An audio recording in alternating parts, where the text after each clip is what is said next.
recently. Top one that we flagged off earlier today has been Eicher Motors, and that's clearly one of the leaders amidst the large caps after that Jeffries note, maintaining a buy and upping the target price to now 41.50. They're saying while rising competition, that weighed in as a concern all through the first half of the year, but that's not the case because channel checks are suggesting that there's a very limited impact of competition from both Bajaj Auto as well as Hero MotoCorp. So that and now they believe, after the recent correction which has played out in Eicher Motors, that the time is ripe to actually buy into the stock. And you are seeing buying, isn't it? Varun Beverages, that also, BofA has maintained a buy. They've upped the target price to now 1,030. They're saying distribution upside exists. The production scale up is quite possible.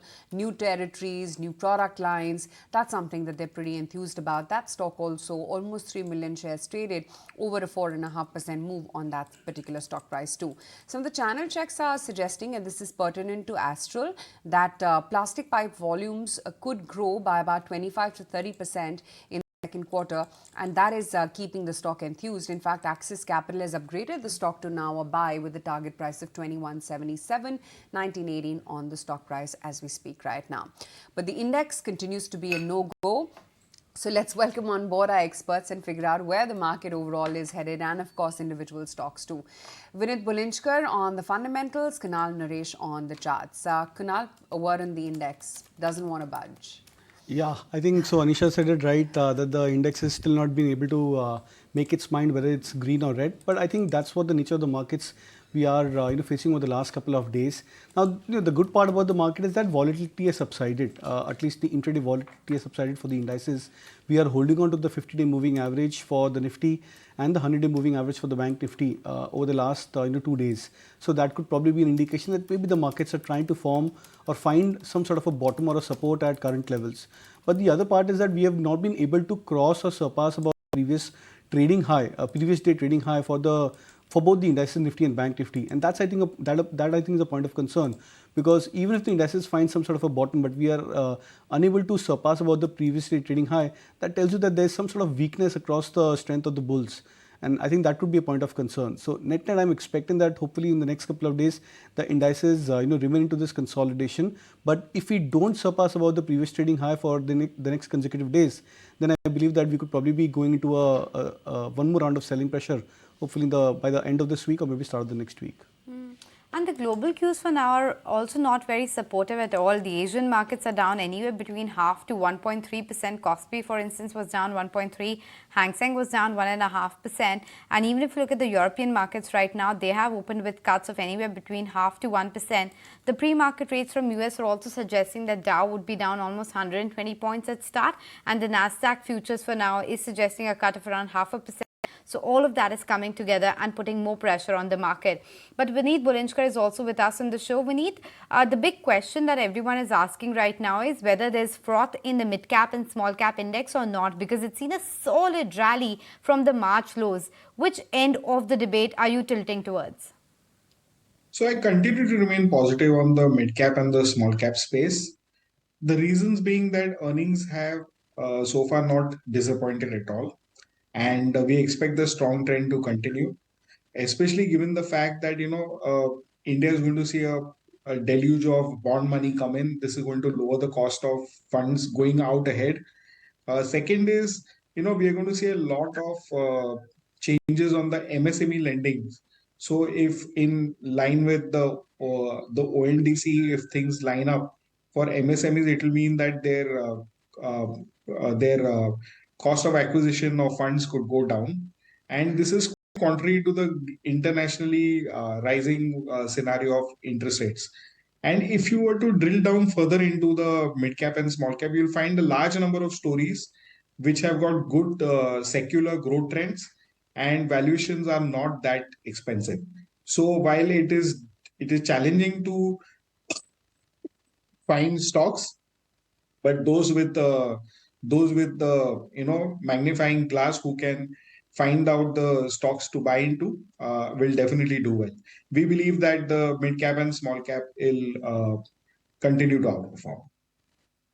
We're looking to cut MEP on Basmati, and we're going to address that news shortly. In fact, we have on the line with us Vijay Sethia, CMD at Chamanlal Sethia as well, joining in on the show. Vijay, if I could just request you to hold on to the line for 2 minutes, I'm going to quickly bring on board our technical expert as well. Nooresh, I think the problem is also the significant underperformance of the Nifty Bank, right? Where do you see that headed? So the Bank Nifty is stuck due to the fact that the two major weights are HDFC Bank and ICICI Bank. Both are trendless. HDFC Bank is trying to find support around that 1520, 1530 mark. But once we start reversing above 1560, that would be an indication of a short-term bottom in place. Same is the case with ICICI Bank. 960 is the pivot point, goes below 940, comes back to 960, goes to 980,000, comes back to 960. So once we start showing some trend in either of the two names, which is almost like 50% of the Bank Nifty, it's tough to see a major trend move in Bank Nifty. So watching out for these two names. As of now, they're both stuck at almost the same prices for the last 2 weeks. Okay, so that's a take coming in as far as the index is concerned. But let's welcome on board the guest on the show. Of course, we are talking about the management from Chamanlal Sethia as well. Mr. Sethia himself is there with us. Mr. Sethia, what's the kind of update that you can provide us with respect to how exports are panning out? Because there have been a lot of limitations that have been put by the government. Then there was the talk of bringing down the floor price as well. What's the impact on exports right now? You see, this is a positive step from the government. And yesterday, Honorable Minister Mr. Piyush Goyal was discussing this with the rice industry. He gave his concern. His first concern was that the rice mean for the poor people should not rise. One. Second, he wants that the basmati farmer should get the good price. So what we propose that the rice which is meant for distribution by FCI, the price is 3,400 rupees per quintal. So you double the basmati price and then permit us for the exports. He understood our concern. We gave this opinion also that after visiting 2 trade fairs, one in Iraq, in Erbil, Iraq Foods, and one in Istanbul, that is World Food, Istanbul. So in both the cases, because of higher MEP or price restriction, we were not able to sell even a single grain at that price. So they understood our difficulty and they see the reason in what we are proposing to them. And finally, they agreed for 850. So that means it is almost double the distribution price of the non-basmati in India. So that the prices of non-basmati, which is meant for our people who have a less purchasing power, so government is worried about them, well concerned. He very clearly said, if anything, if the prices goes up, then government will again step in. So that is a clear indication, and they want that basmati farmer should get a good price, and though it is a bottom line 850, but they want that export should be on a higher rates, and we have average our export is 1050 for the last 3 months. Hopefully we will do better. This is what trade has promised, and now I think business will start at a rapid pace, and rice industry will make good money this year. Yes, ma'am. Sure, Mr. Sethia. So the other thing, of course, as you're talking about, the domestic situation is all right, right now, but the prices continue to be on the higher side. For your company itself, what's the export exposure right now? What is it likely to move up and down to? You see, I was holding orders worth around 200 crores when this sudden price restriction was imposed. So we were unable to get RCAC for permission to export basmati rice. Now, you see, all material can go. And our business was in the range of 1,000, 1,050. It was 900, it was 1,200, it was 1,400 also at various qualities, various prices we have committed with our buyers. So I hope that everything will be now streamlined. And it is good for the entire rice industry. Everybody was waiting for this and looking towards the government. And it is a well debated, well discussed and a very good decision from the government side for growth of basmati business and for the betterment of farmers. And they have kept the higher level of price restriction, almost double the price of the rice which is distributed by FCI to the common man. So I think it's a good move.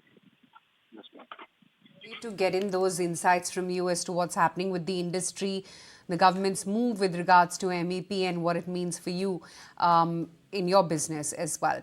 Let's just take stock of what else has been happening in the market. While at an index level, nothing really, but just want to flag off within the broader market what's really going on. Astral, we just flagged off for you. That is one stock which is holding up about 3%. There's Dixon, which is up 3.6%. Idea has spurred up about 4% as we speak right now. And some of these smaller cement plays are seeing a follow through from yesterday when they did spurt up a fair bit. Both Ramco as well as Dalmia Bharat, both these stocks have really been on a tear. And, suffice to say that the strength is not quite rubbing off on the larger cement players. It's these smaller ones which are looking good. Vinit, just wanted to get in your sense as well amidst all the news flow around various price hikes region-wise which are being undertaken. What would make these smaller cement plays interesting for you? So one is that, we are going to see consolidation continue to happen in the space. I think Adani is going to puncture the margins which are there with their cost price coming down and they making inroads into South India. I believe that the pricing would come under pressure. If that were to happen, then we will see the small players, wanting to exit.